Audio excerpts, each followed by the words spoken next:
Good morning. Welcome to Viewpoint, the program of personalities, politicians, and perspectives. And we have perspectives this morning, and we have two great personalities. We usually start with kudos. And I think perhaps, the obvious kudo here would be congratulations and kudos to our new Golden County Fair Queen, Lizzie Ford. That's a very nice honor for her. She's got her work cut out for her. She's going to find out that just more than being a pretty girl, you have to go to all the county fairs and the state fair, and she'll enter into the state fair contest this January. And who knows, perhaps Golden County will have another state fair queen. We've had that before. A more serious kudo, I noted that we had some folks run from Lincoln to Peoria for the St. Jude's run. And that just impresses the heck out of me, Judith Kay. I read where they stopped for breakfast in Delavan, I believe, and then they moved on to. That's a good run. Well, Steve, did you try that? I think I could probably make it out to Cracker Barrel, but I'd be walking the rest of the way. I don't think I can make it to Burtonview. I don't think I could run to Bill's house, and that's next door. Well, in any event, kudos to those folks who put that extra effort, and that is a lot of extra effort out on behalf of St. Jude's run. So why don't we get right down to business and introduce our guest, Mrs. Busby, unless you have something that you want to contribute that's at least cogent. Well, I really should, I suppose, in order to earn my nickel, but I don't have I wish you would. Right now. You got to pull more of your load, Judith. I know that. I know that. Well, we are going to talk sports today. With us are Sam Knox, he's the athletic director, Lincoln Community High School, and Stephen Farris, who has been involved for, he will tell us how many years, with the youth football. You're still going to be, Stephen, I suppose, over at Eaton. Yes. Bless their hearts, huh? Yes. Oh, they made all the difference in the world for the program. There's no doubt about it. They gave us the identity. They gave us the place to play. They've given us a lot. They really have. If there was ever a kudo deserved, it's a corporate kudo to Eaton Corporation. Absolutely. And they do a lot of other things in our community. They're a real community neighbor. I really never realized it until we started being involved with Eaton. Actually, back when I was a kid, I worked at Eaton when I was like 17 or 18 for a few months, but that's the only job you ever had? Well, no. Actually, believe it or not, it's only one of the only jobs I've ever had, Bill. I've been fortunate enough to be in the same job since I was 18 or 19 years old, so I haven't had very many jobs, but what I didn't realize about Eaton is if you look at pretty much anything in the community, Eaton is the sponsor. That's what I never really realized until I started getting involved with them, but every time I turn around, the fair, everything. I'm trying to think, they step up to the plate along. Anything that goes on in Lincoln, if you look, Eaton's usually got some type of hand in it. So it's not just with us. They do a lot for everybody, but they sure boosted, our numbers, our identity. Like I said, there's few places in Lincoln where more cars drive by than Route 66. Yeah, that's great exposure. Yeah, it is. It's great exposure. How many years have you been with youth football? I believe this is my 12th year. So. And it encompasses what ages, Stephen? Well, when I started in 2002, 2003, we only went to 6th, 7th, and 8th grade. And all the other teams were moving to 4th and 5th and even younger than that. So Larry Booth was in charge at the time, and he decided that we probably ought to try to go with the lower grades, and that's when I got involved because they had to find somebody that would be willing to run the younger grades. And so I volunteered to do it, and the rest is history. And now we go all the way down to kindergarten. So there's been so much lately about children and sports, boys and girls, and sports and accidents. And has that affected at all your participation, have you noticed? Not really. I'm sure it's probably, and Sam could probably comment on this a lot too. Sam's involved with youth football. Yeah, we Sam's wanted to get here. about that. But I would say that it's probably deterred a few people from coming out, no doubt about it, just with the publicity that's out there. And, I'm a parent, so, I've got I've had a 7, 8, 9-year-old in my house before. I've got a 10-year-old right now, and you've gotta think about it, you know what I mean, before you let them do it, you know. But now that I've been involved in it, I've seen it for, you know, over a decade now. It's a safe sport, you know. A lot of people think that it's not, but we were talking the other day with the newspaper, and in my 12 years out there, I can't remember more than 3 or 4 concussions we've ever had, and they've been with the older kids, the more, I would say, probably more aggressive kids. You know, and I mean, you can get a concussion, you know, by falling and hitting your head, but there's 2 things that you have to have, and that's speed and the collision, you know what I mean? And people don't realize it, but at 2nd and 3rd grade level of football, even 4th grade and as far down as kindergarten, they're not generating the type of speed and the collision, you know, and the force that it takes to have the severe injuries, you know. I mean, the way I describe it is, have you ever seen where they put on like the sumo wrestler outfits? Like, you know, they're kind of ugly outfits. Well, they are. And then, you know, you run into each other, you know, in the big sumo contest. Yeah, I mean, the outfits, right. That's kind of how it is with the younger guys. Well, it's fun to watch those little rugrats out there. It really is. It is. It's great. It gives them something to do.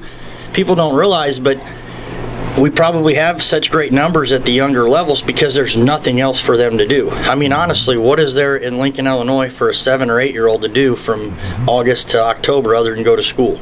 I mean, there's nothing there, you know. Maybe soccer, but outside of that, you know what do we have? But even with all the concussion talk and all the other stuff, you know, youth football is still the biggest youth organization in Logan County by far. I mean, even junior regular basketball isn't even close.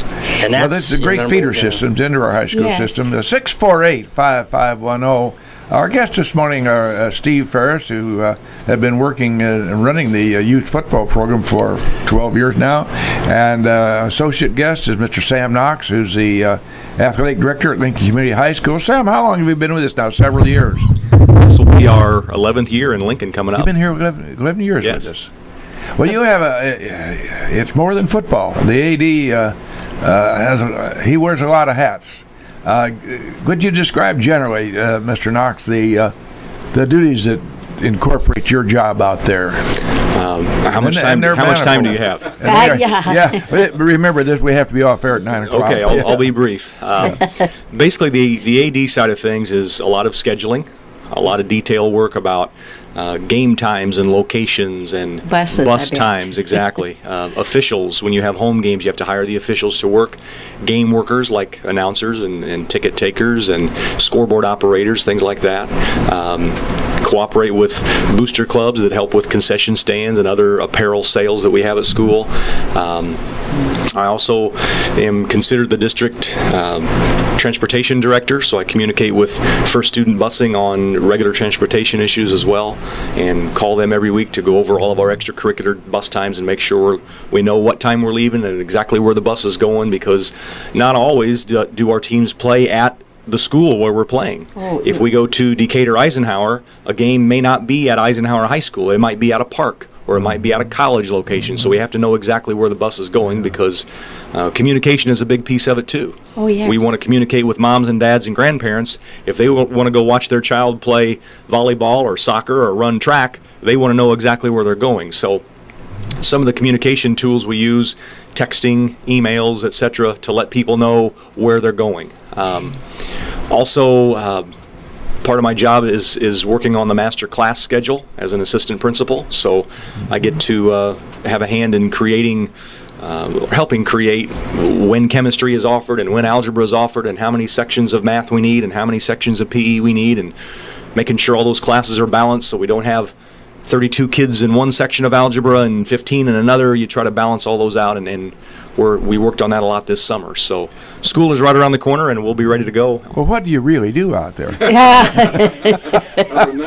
Other than that, I kind of joke and say the only positions I've really never held in a school are principal and superintendent. I'm not sure I want to do either one of those things. In charge of physical plant services or something like that. Well, you've had a chance now to see these youngsters from the youth football program come into your program. Are you feeling that this is making a difference to you? In some ways, yes. We naturally like to see more participation at the high school level. Football is one of those sports where you need as many kids out there as you can get. There's 11 spots on offense and defense and special teams, and there's lots of opportunities for kids to participate. If they're not the superstar running back or quarterback, they can still play on the punt team or the kickoff return team or something like that, and have a role for them to feel like they're really part of the team and feel successful. I think, as you mentioned earlier, some of that concussion talk and injury talk steers some people away from football, unfortunately.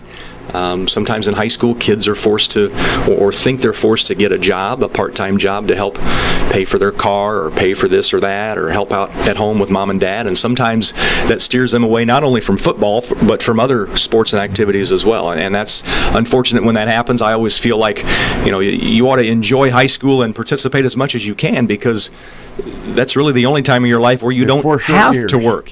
When you turn 18 and you graduate from high school, you got the rest of your life to work and earn money. I wish, in a perfect world, kids could participate in everything in high school and didn't have to have that part-time job. But many of our kids go that direction just because they feel that, the money is a necessity for them too. You'll find this hard to believe, Sam, but I was one of the, I guess I'm still one of the best guards they ever had out there at the football team. I sat on the end of the bench and I guarded that bucket very carefully. Very carefully. You were a 4-year letterman in water bucket guarding, huh? Yeah, right. Steve, our feeder program, the purpose of that, of course, is to not necessarily have great athletes or make sure these kids participate, but it's in high school football, although that would be a great goal. Historically, this has always been a strong basketball town. We know that, and we've had some great coaches and some great teams down through the years. For some reason, we don't, in our youth basketball program, which is a great one done all winter long, we have a lot of kids step up and move into basketball in high school. And at some point in time where these kids have graduated, so to speak, from youth football, when they get to high school, they've lost as my old coach Ed Miggs, they've lost the desire. Ed could never say desire; it was always desire. The desire seems to have faded somewhere. Is there a corollary there? How do we solve that problem? Well, if you've got any suggestions, I'm all ears, Bill, because I've done about everything I can think of. But once they leave 8th grade youth football, we don't really have any control over it, you know what I mean? So there's really nothing more that we can do, I don't believe. And I don't know, let's find out what the new coach, Seth Bass is our new coach. He's got a lot of energy, he's got a lot of passion. I'm gonna wait and see. We're gonna wait and see what he can do. I honestly, Bill, I don't know the answer to that. If I did, I'd sure be trying to do something, because year in and year out, over the years, we're averaging, 25, 26 kids. I actually have 29 in 8th grade this year, and we've been, looking back at history. Usually we're averaging about 9 or 10 of those kids still playing when they're seniors in high school. So you're losing a third of your team from 8th grade to senior year. We've got to try to fix it there. And, I get the question I get all the time is, and I'm 100% behind the high school, we're supporters of the high school, for forever. But what the problem we get is, in basketball it only takes 5 guys. You find 5 kids in the school and you can compete with anybody, okay? In football, you have to have 20 exceptionally good athletes to compete. You have to. Prime example is Rochester. I'm friends with the Rochester guys and the Taylorville head coach. Rochester gave out 153 helmets the first day of practice. That's amazing. Yeah, for their high school program. 153 helmets the first day of practice. That's not a terribly big school in Rochester. It's smaller than Lincoln, I believe. So by 100 kids or so. Not by much, but I'm sure it'll be bigger than Lincoln sometime, because as we all know, Rochester's growing and Lincoln's declining. But I don't know what it is. I know Sam has looked into switching conferences and stuff like that. To me, if we switch conferences, Lincoln football changes overnight. because, you know, you'll be playing schools like Mahomet, Pontiac, you know, schools that have 60 kids in their high school football program like we do, you know. We can't compete in Central State 8. I mean, I think, honest to God, I think it has more to do with the conference we play in than the athletes we have, because we've had some really good football players. But we can't compete in a conference where you've got defending state champion after defending state champion. And the problem is they don't retool down there. They just reload. You know, they've got so many kids. I mean, yeah. Chatham, we're talking 153 helmets at Rochester. Chatham gives that out to freshmen, sophomores. You know, so... you know, even at the youth level, you know, Chatham has 2 8th grade teams, 2 7th grade teams, and they're 30 deep. So they've got so many more kids to choose from. It's like, you know, playing Springfield. Springfield has got, what, over 2,000 kids in their school, Sam? Close to 2,000. You know, and we've got 800. So, you know, I know it's logistics, and I know our basketball team, and I know Sam has, you know, looked at it, and, you know, Sam and Seth Bass are the future of Lincoln football. I will also tell you, Sam has been very involved in the youth football program. He's been my head coach out there, I think, for the past 3 or 4 years. He's doing 5th grade football right now. So we've got the right guys. You know what I mean? Sam, yes. You know, we've got that relationship. Sam knows these kids. Seth has been real involved with the youth program since he's got here. So I'm hoping that, you know, those kids, you know, that have built a relationship with Mr. Knox and, you know, with the football coach, I'm hoping that that relationship will maybe, you know, be what carries them into the next level. Well, you know, go ahead, Judith. Go ahead, here please. in Lincoln, there's always been such emphasis on basketball. And where I went to school 100 years ago, people would be bribed to go to the basketball game. Literally, everybody went to football. That was the emphasis. And I don't know how you... Well, she comes from Minnesota. There's the answer. how you can overcome these traditions, if you will. Well, and sometimes those traditions are there for a reason. Somebody has worked really hard to build those up, and there's nothing wrong with that. It's nice to have a calling card, so to speak. People know you for a certain thing. But I think in a town like Lincoln or any other similar town to us, there's room for more success. There's room for more people to do good things with kids in our school, and that's what we're striving for. Whether it's being known for having a good basketball team or a good wrestling team or a good soccer team or whatever the case is, and we're here today to talk a little bit about football, and we sure hope to build that up to where we're known for football as well as we are for anything else. Right. Well, we have a new coach here, Mr. Seth Bass. Comes highly recommended, is what I read in conversation with the folks at school. He's starting new, and he needs support, not only from the kids on the field, but from those of us old graybeards and so forth who are long out of high school and have kind of gotten away from going to the game. It would be great opening night if a lot of our adults would make it a point where they have anybody involved in it or not, just to go out and support our team and our new coach. And speaking of support, we have some folks known as sponsors who support us, and so we'll have to support them right now.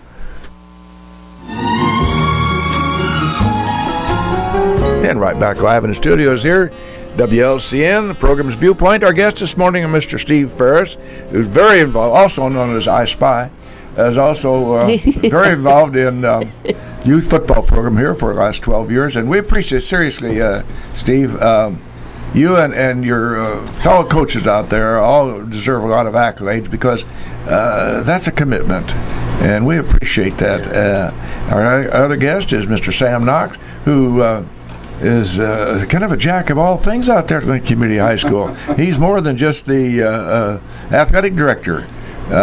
So he's got a lot on his plate, and we appreciate all that he does. And we're glad to have you with us these last 11 years, Sam. It's refreshing to see young men and ladies and the staff out there who are involved and dedicated. So we appreciate your being with us.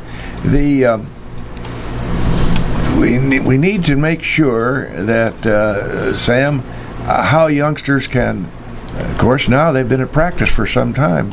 When did we start?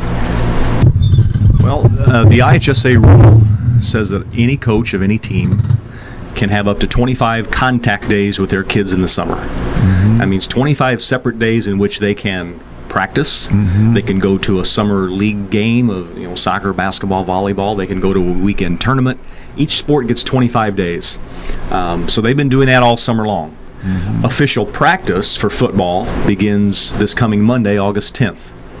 And then all other fall sports start on Wednesday, August 12th. So a youngster can still show up and volunteer and at least try out.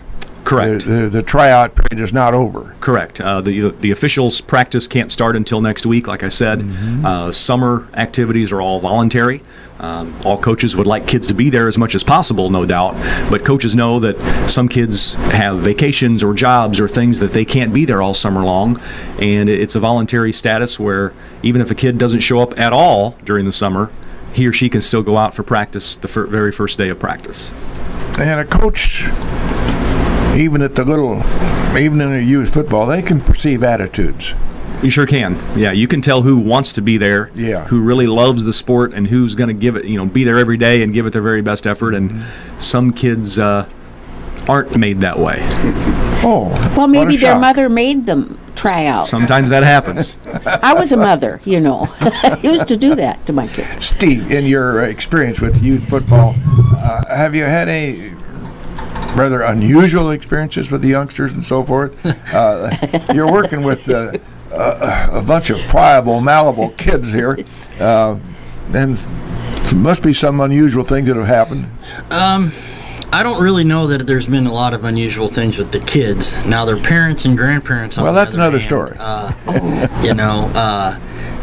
the most unusual story I ever had was we had a kid a couple years ago that was a really good player, and he was not so.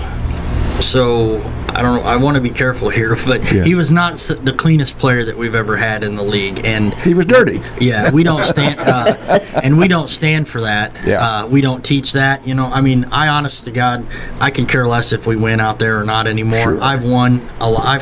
Sam's had undefeated seasons. I've had undefeated seasons. Sure. I've had 1-win seasons. I've had it all. I've taken teams out of town to Iowa, to Indiana, and placed third place in nationals. I mean, so winning, I've done that. You know what I mean? What I honestly care more about is developing good athletes to get to high school to continue to play. Because I've said it, and it's like a broken record, but I'm telling you, there is not another thing in the community of Lincoln that would rally this town more than the high school football team making the playoffs. And I truly believe that. It would be something else. I mean, it's been since 1984 since we've made the playoffs. I mean, it would truly be incredible for the town. I truly believe that. But I had a kid that was a good kid, a great football player, but his grandparents and his dad thought that he should, be taking it out, and I actually had him removed from a game, and the parent had came up to me and told me that I didn't know what I was doing, and that that's how they play, and that Lincoln's never going to win, and so that was that probably bothered me more than anything, because I just couldn't believe that there was someone out there that would want their 13-year-old kid to hurt another 13-year-old kid like that on purpose, So I would say, that was probably the biggest thing that bothered me ever out there, was that conversation I had with that grandparent and parent. But outside of that, there's really nothing unusual. You have the parents that get a little wild sometimes, and you'll have some visiting parents that maybe aren't so happy with the refs. I will tell you, about 3 years ago, we had a parent or a coach from Springfield, and there were 4 referees on the field, and I don't know if Sam was there for this or not, but he was so mad when the ref threw his flag that he ran out on the field and he picked up his flag and he threw it out onto Route 66. And the other ref pulled out his flag and threw it on him, and he walked over and grabbed it and threw it out on Route 66. And the third ref pulled out his flag and threw it out on him for another penalty. And he went out there and grabbed the third flag and threw it. And the fourth ref looked at me, and I started to walk onto the field, and I just told the guy, I said, hey, you're going to leave the field or you're going to go to jail. But that was probably the most interesting and funniest story that I can remember out there, but that's a true story. And we had to send a referee, had to jump the fence and run out on Route 66 as all the cars were zipping by to get his flags. I'd say that man was torqued, Stephen. Yeah. Well, coach's worst nightmare, of course, in my judgment, is an old jock who thought he was pretty good and still living the dream, so to speak. And he knows more than the coach. And they're out there. You know, you're not going to eliminate those people. That's human nature. So handling those people and how you handle them is kind of a little extra. And most people special. know me, so you know, and I'm one way out there. You know, it's one way traffic. You know, I play traffic cop. I'm usually out in the parking lot directing people, telling them where to park. And after you've done that for so many years, you know, people start to catch on, and you know what I mean. I mean, I'm no nonsense, you know, and most people, you know, Sam can probably tell you that. I just tell you straight how it is. I'm no nonsense, so a lot of people have picked up on that over the years. So, you know, it kind of, you know, rubs off on everyone else, and they kind of behave a little better. And you know, we don't really have any issues out there whatsoever, and Sam can attest to that. I mean, our parents are great, our kids are great, and I'm not just saying that. We really don't have any issues out there. Well, I'd like to add that because he has a rather light workload out at the high school, that our assistant, the athletic director, Mr. Knox, is also a coach in their youth football program. Yes. And Sam, we appreciate, you know, facetious obviously about your busy schedule out there, and we really take our hat off to all you do. But over and above that, he's implementing and aiding the youth football program by giving his own time and talents out there. Right. And that's what it takes out there to have parents involved. Well, I love it. Football's always been my favorite sport. I love all the other sports as well, but it's always been at the top of my list. Never had a chance to play youth football when I was a kid. My first tackle football experience was as a freshman in high school.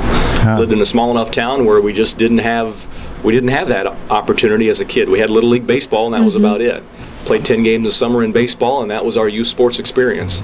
But football's always been my favorite. When my son begged me to play in kindergarten, I wasn't so sure. As Steve talked about earlier, those kids don't really hit hard enough to hurt anybody. Sure. And I wasn't afraid of the injury part. I was afraid of the burnout part.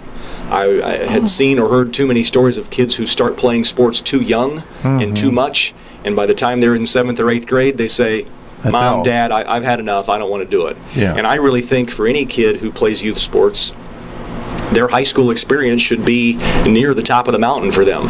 Very few of them get to go on and play college, and even fewer play professional. And those people are very special, and they're going to be college and pro athletes no matter what they do.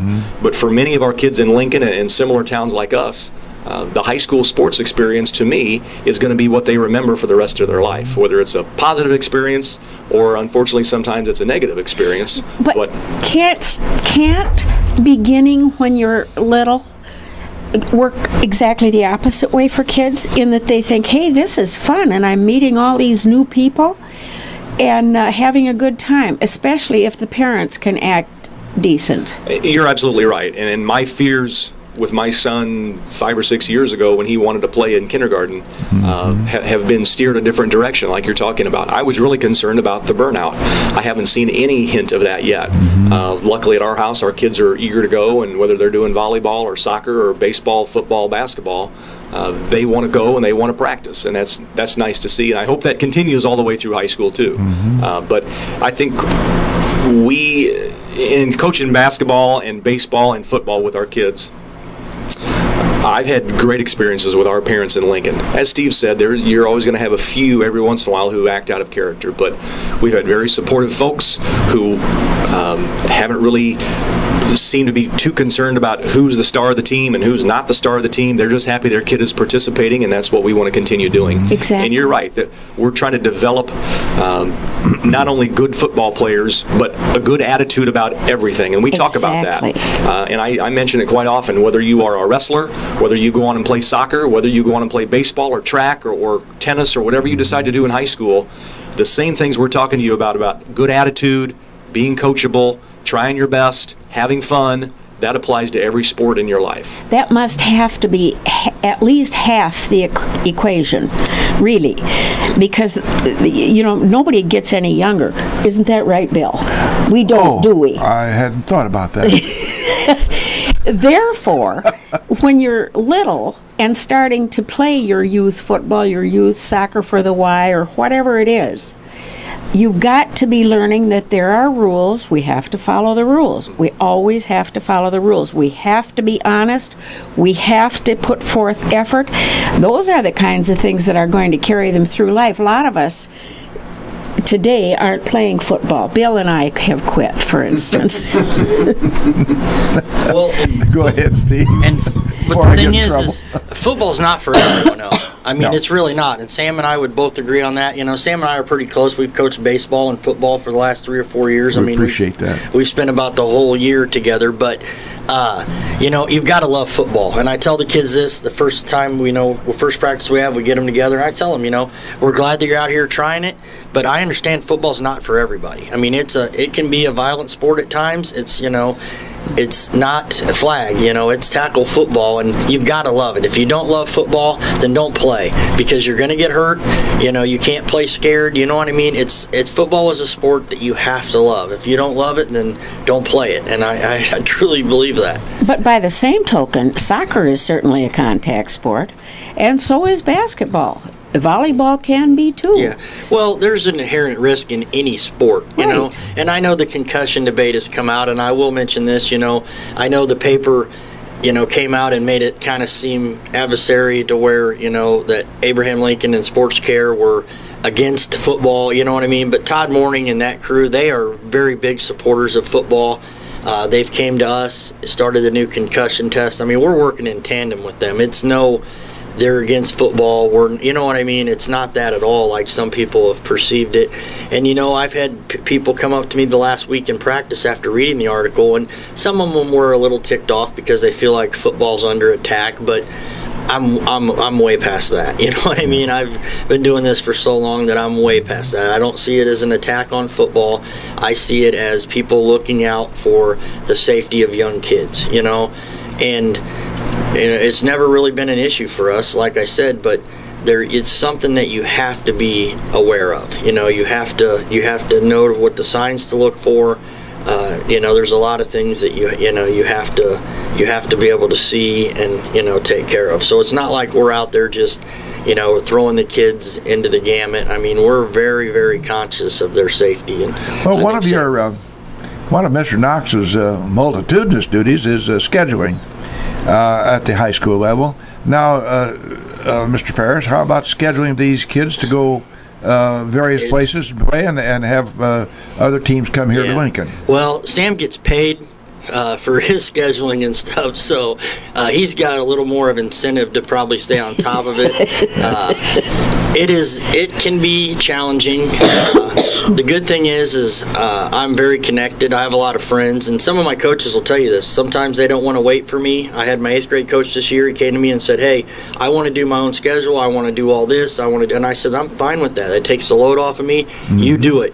2 months later, he called me back, and he said, "Every single person I've called has never called me back, or they've said they'll only deal with you." Mm-hmm. And that's, you know what I mean? And then he just gave up, and he said, "Will you make my schedule?" But it's like I said, it's become easy for me because I know everyone. I can pick up the phone, I can call Springfield, talk to every Springfield coach. I can pick up the phone, call the Rochester coach. The Taylorville coach, Jeb Obum, calls me weekly for advice. Just because I've been around, I know everyone, So the scheduling's really easy for me. But it can get hectic trying to find all the referees, and the biggest thing for us is the expense. We're a nonprofit. It's ran by the kids' fees. I'm trying to get out in the community and get some help from them because they really make everything go. I was talking to a parent last night about what we do with our money, and I told them they don't realize how expensive it is to run that program. And just in the 4 weekends that we have junior high football, 6th, 7th, and 8th grade, just 4 weekends that we have home games, I have $3,200 in fees for officials. Wow. That's, and people don't realize. I mean, Sam does. Sam knows all about it. But the average person doesn't realize that, so I get a chuckle every time somebody comes up and tells me, well, what's my $90 going for? Because we still are at $90. I've never raised the fee. It's been that way for 7 or 8 years. The cheapest other youth football program that I'm aware of is $125. So we're trying to keep it affordable. D&D Sewer helped us out this year. I'll give them a plug. They gave me sponsorship for 8 kids.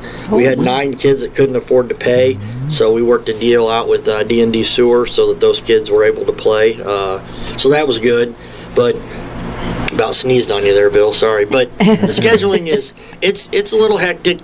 Trying to get. I have 8 teams. It ain't like I'm just scheduling one team and trying to figure out when we're going to have our home games, when they're going to be on the road, who's going to be there to officiate, who's going to run the concession stand, who's going to run the admission door. It can be taxing at times, but I have great people. Sam, I have people like Sam out there. That you can Pam Laubenstein has kind of taken over as our treasurer and kind of like the den mother of youth football. She's really lighting my load. She takes care of all the sign-ups, all the programs. She basically runs the concession stand, schedules who's going to run the concession stand. So it's just not me. There are a lot of good people that make that program work, but that's what it takes, is finding the right people, and that's kind of what I try to do. I may not be the best at it, but I'll find somebody who is, and that's kind of how I've always ran it. Steve, do the officials get paid? Absolutely. They do. The junior high officials are getting $65 a game. And the problem is if you want quality officials, you have to pay that. I could go hire 3 or 4 18-year-olds here in town and pay them $20 to do it, but that's that's what you're going to get all the time, and the officials can make or break the game. So to speak, because they got to know how to handle kids. They've got to keep age. it under control. They've got to know what they're doing. So, is that a lot of money for youth football? I feel like it's $20 too much a game, but that's what the going rate is. So you've got to pay what the going rate is, or you're not going to get the officials. What do we pay a high school official, Mr. Knox? We pay varsity officials $65 a game. We pay fresh soft officials $50 a game. No one hates hearing an old man ramble about the old times, but I wanted to. When I was a kid in high school, we had what I would call an all-American official. Truly. His name was Ron Gibbs. He was employed about Pillsbury's Mills down there in Springfield. And on a given Friday afternoon, we had afternoon games then, no night games. Friday afternoon, he'd referee a high school game somewhere in this central Illinois. Saturday afternoon, he'd go to some stadium for a university game, a college game. And on Sunday afternoon, he would officiate at a professional game. And that was Ron Gibbs, and it was very, very the only one I ever knew about to be able to do that. Well, and part of it for us too, Sam or Bill, is that we don't have any local high school or local football officials in town, really. We have to bring them in from Springfield or Riverton or Clinton. So if there's any guys out there that are doing some type of other officiating, football, baseball, or basketball or baseball, or they're able to get their football certification, we're all ears. Call us. If you want to work, we'd like to have local guys. We really would. But outside of Sam. Speaking of Sam, I'm going to add another chore to him, but Sam is actually he's my backup official. He's licensed, he has the shirt, and he's very knowledgeable. So when we don't have an official or one of them bails on us or I can't find one, Scott Kirby is another guy that's been helping me out here in town. Sam's the one I called to officiate as well. So if there's any local officials out there that are interested in being involved with football, get a hold of Sam, get a hold of me, because we'd love to have local guys. We really would. Maybe I could pay them less because they're not driving an hour. But well, he's the all-American boy, Judith. Yes, he is. He is. I wonder if Mrs. Knox knows what a fine she has there. I'll let him answer that. Well, whoever's going to be the official has to know all the rules. Do the rules change at all very often? They do. Some of the Pee Wee leagues, the kindergarten, first grade, they don't do live kickoffs. They don't do punting, and that only starts at about 4th grade and 5th grade.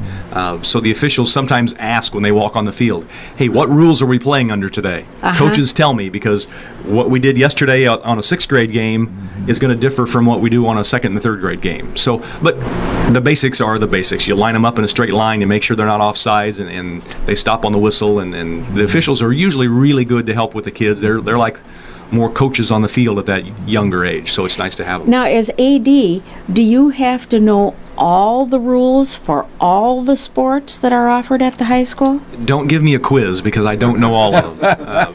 But you're well versed. Fortunately, I don't. I know football, basketball, and baseball. I've learned a lot about wrestling in the 10 years we've been here. The first high school wrestling match I ever saw was the very first one I saw when I came to Lincoln. From where I had come from over in Western Illinois, nobody really had wrestling over that way. But I've learned a lot about wrestling just sitting there and asking a lot of questions. So every sport has different rules, and we trust our coaches to watch the IHSA rules video and understand those, and they have rule books that they follow as well. Well, you know, by the way, wrestling is a great sport for kids, and soccer. There's just a lot of teamwork. I've really enjoyed watching these soccer matches on TV. Watch the adroit footwork that these folks employ, and head work and shoulder work. Oofta. Yeah. Well, looky there. I looked at the clock, and we're up there already. Sam Knox, the director of athletics at Lincoln Community High School, taking time out of your very, very busy schedule. We appreciate that very much. Steve, we appreciate your taking your time to come up here, and we also appreciate all the time you put in on behalf of our youth football program. We always try to close Viewpoint with a unless you have something to add, my dear. I could have a quote, too. All right. Maybe we give her a quote, Mr. Ash? Yes, go right ahead, please, sir. Jim just doesn't get real nervous. Go right ahead. Oh, well, do you remember Alex Karras? When he got his bell rung one time on the football field, and he was lying there, and they went out and they said, "What day is it?" And he said, "Yellow." And they said, "Right, you're fine." So that's how it used to be in the olden days. He was tough. Anyway, the quote I came up with is a Vince Lombardi quote, and kind of typical of the coach, and it's just as true as the day becomes night. The only place success comes before work is in the dictionary. Thank you very much, gentlemen, for our Viewpoint program. Thanks for having us. Thank you.